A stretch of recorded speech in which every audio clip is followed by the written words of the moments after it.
Welcome to Devi's kitchen. இன்றைக்கி நம்ம தேவிஸ் கிச்சனில் பார்க்க போகிறது ஒரு சிம்பிளான லஞ்ச் மெனு ரெசிபி தாங்க இன்றைக்கி நம்ம பார்க்க போகிறோம்.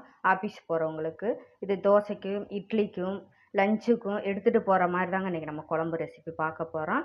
ஒரு முட்டை வறுவலும் வெண்டைக்காய் வறுவலும் ரெசிபி தாங்க பார்க்க போகிறோம். வாங்க வீடியோக்குள்ளே போயிடலாம். வீடியோக்குள்ளே போகிறதுக்கு முன்னாடி தேவிஸ் கிச்சனை சப்ஸ்கிரைப் பண்ணிக்கோங்க, ஒரு லைக் கொடுங்க. இப்போ வாங்க நம்ம வீடியோக்குள்ளே போயிடலாம். இப்போ முருங்கீரை குழம்பு, முருங்கைக்காய் குழம்புக்கு இப்போ நான் தக்காளி வெட்டி எடுத்திருக்கேன், அதை சேர்த்துக்கிறேன்.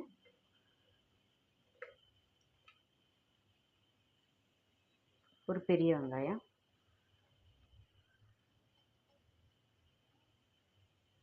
பச்சை மிளகா,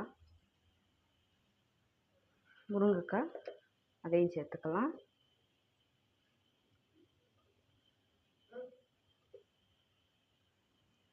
மஞ்சள் தூள் 1/4 டீஸ்பூனுக்கும் கம்மியாக மிளகாத்தூள், கொஞ்சமாக ஜீரகம், உப்பு தேவையான அளவு. இப்போ இது வேகிறதுக்கு தண்ணி சேர்த்துக்கலாம்.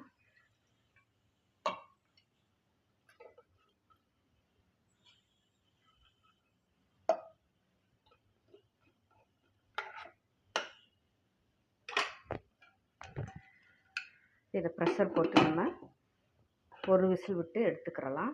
இப்போ ஸ்டவ் ஆன் பண்ணி வச்சுருக்கேன், ஒரு விசில் விட்டு எடுத்துக்கலாம்.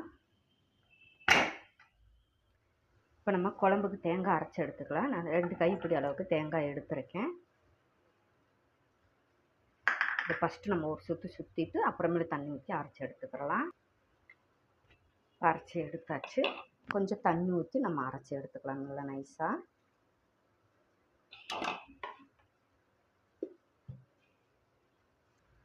இப்போ நம்ம காயும் வெந்துருச்சு. ஒரு விசில் வச்சதுனால தான் முருங்கைக்காய் இப்படி உடையாமல் இருக்குங்க, அதுக்காக தான் ஒரு விசில் வைக்க சொன்னது.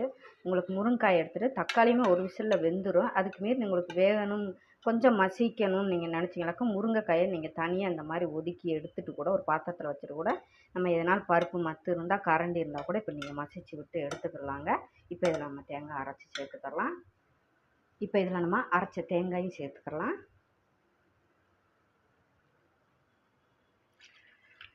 அது கூட கொஞ்சம் தண்ணி சேர்த்துக்கலாம்.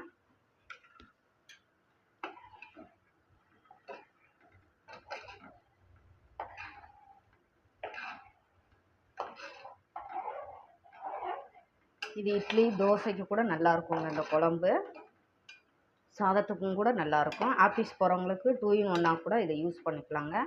காலையில் டக்குன்னு செய்யலாம் இந்த குழம்பு. அப்படியே இட்லியும் தோசைக்கும் தொட்டுக்கலாம், சாதத்துக்கும் நம்ம எடுத்துகிட்டு போயிடலாங்க. சிம்பிளான ஒரு லஞ்ச் மெனு தான் இன்றைக்கி நம்ம ஆஃபீஸ் போகிறவங்களுக்கு, வேலைக்கு போகிறவங்களுக்கு எல்லாருக்கும் இது யூஸ்ஃபுல்லாக இருக்குங்க.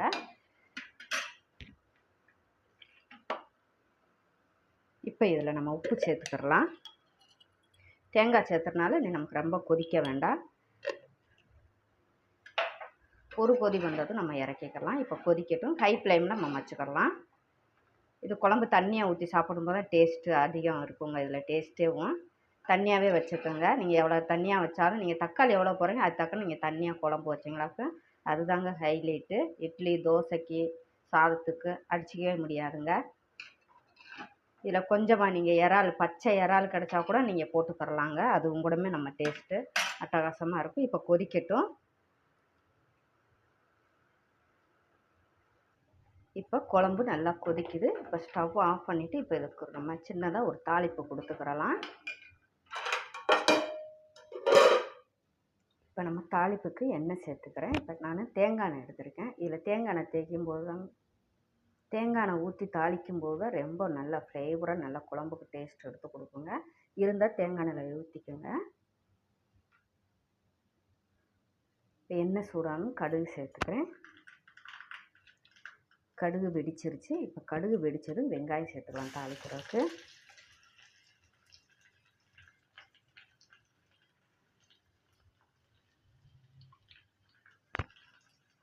கலந்து விட்டுக்கலாம். இல்லை 2 வத்தல் கிள்ளி வச்சுருக்கேன், வத்தலும் கருவேப்பிலையும் சேர்த்துக்கலாம்.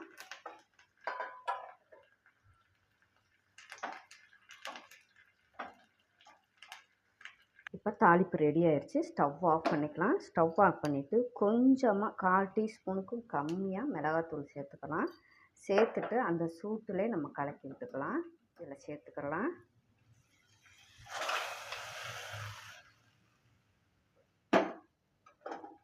அவ்வளோதான், அருமையான தக்காளி குழம்பும். இப்போ நம்மளுடைய தக்காளி முருங்கைக்காய் குழம்பு தேங்காய் அரைச்சிட்டு சிம்பிளான ரெசிபி தான் ரெடி ஆயிடுச்சு.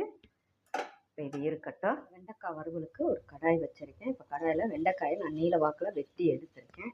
வெண்டைக்காய் வறுவல் பொரியல் பண்ணுறதுக்கு முன்னாடி நம்ம வாட்டி எடுத்துக்கலாம். சட்டியில் எண்ணெய் ஊற்றாமல் நீங்கள் வதக்கி எடுத்துக்கோங்க. லைட்டாக அந்த விழுவிழுப்பு தன்மை போகிறதுக்காகத்தான். வெண்டைக்காயில் நமக்கு ஒரு பசப்பு தன்மை இருக்கும் பார்த்தீங்களா, விழுவிழுன்னு நூல் மாதிரி வரும், அதுக்காகத்தான்.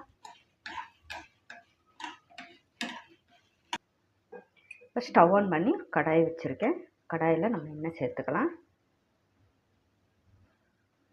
நான் தேங்காய் எண்ணெய் எடுத்திருக்கேன் வெண்டைக்காய் வறுவலுக்கு. நீங்கள் எதனால வீட்டில் இருக்கிற எண்ணெய் எடுத்துக்கோங்க.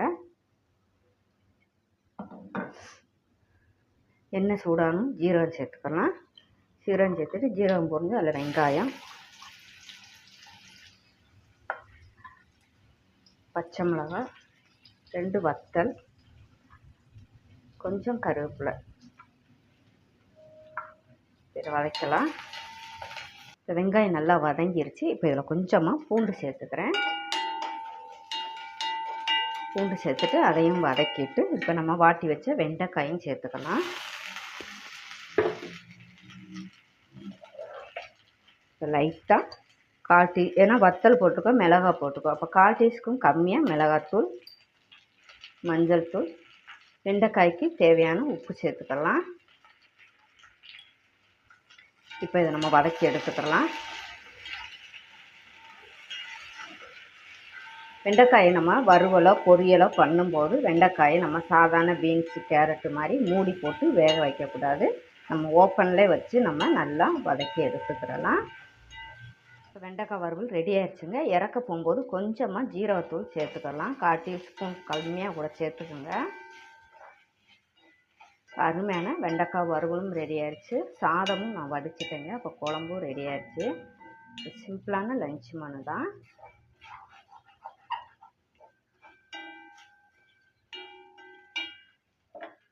இப்போ ஒரு சின்னதாக ஒரு கடாய் வச்சுருக்கேன். இப்போ அதில் நம்ம ஒரு முட்டை வறுவல் பண்ணிக்கலாம். பொடி மாசு இது முட்டை ஆப்ஷன் தாங்க, உங்களுக்கு விருப்பப்பட்டால் நீங்கள் முட்டை சேர்த்துக்கலாங்க. இப்போ வெங்காயம் சேர்த்துக்கலாம். எண்ணெய் சூடாயிடுச்சு. இது கூட ஒரு 2 பல் சின்ன பல்லாக பூண்டு இடிச்சிருக்கேன். சும்மா அரை பச்சை மிளகா, 1/4 டீஸ்பூனுக்கும் கம்மியாக சில்லி ஃப்ளேக்ஸ் சேர்த்துக்கலாம். இதில் கொஞ்சம் மஞ்சள் தூள் சேர்த்துக்கலாம். சேர்த்துட்டு உப்பு தேவைக்கு.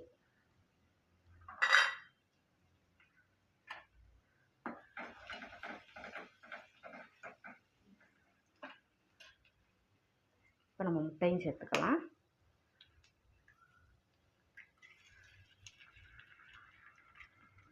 நான் ஒரு முட்டை சேர்த்துருக்கேன். உங்களுக்கு விருப்பப்பட்டால் நீங்கள் சேர்த்துக்குங்க. முட்டைக்கு தேவையான உப்பு சேர்த்துக்கலாம். இதை நம்ம கலந்து விட்டுக்கலாம்.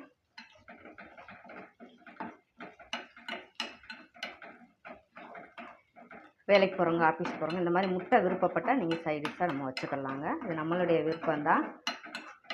இல்லைன்னா நமக்கு குழம்புமே வெண்டைக்காய் வறுவலுமே நமக்கு அது போதும்.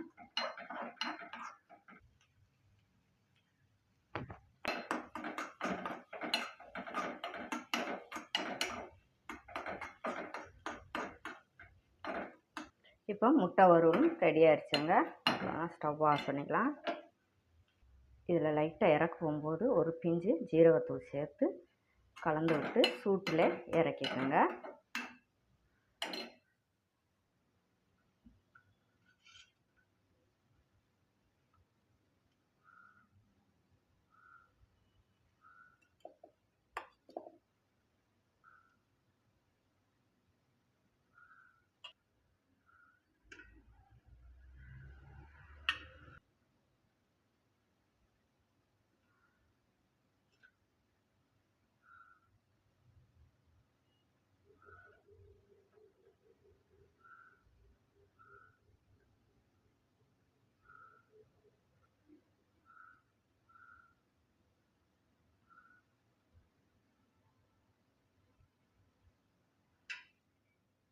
அருமையான முருங்கைக்காய் தக்காளி குழம்பும் வெண்டைக்காய் வறுவல் முட்டை பொடி மாஸும் ரெடி ஆயிடுச்சுங்க. ஒரு சிம்பிளான லஞ்ச் மெனு தாங்க. வேலைக்கு போகிறவங்க ஆஃபீஸ் போகிறவங்க சிம்பிளாக காலையில் தோசைக்கு இட்லிக்கு மேட்ச் ஆகிற மாதிரி தான் இன்றைக்கி நம்ம லஞ்ச் மெனு பார்த்துருக்கோங்க. வீடியோ பிடிச்சிருந்தா தேவிஸ் கிச்சனை சப்ஸ்கிரைப் பண்ணுங்கள். தேங்க்யூ.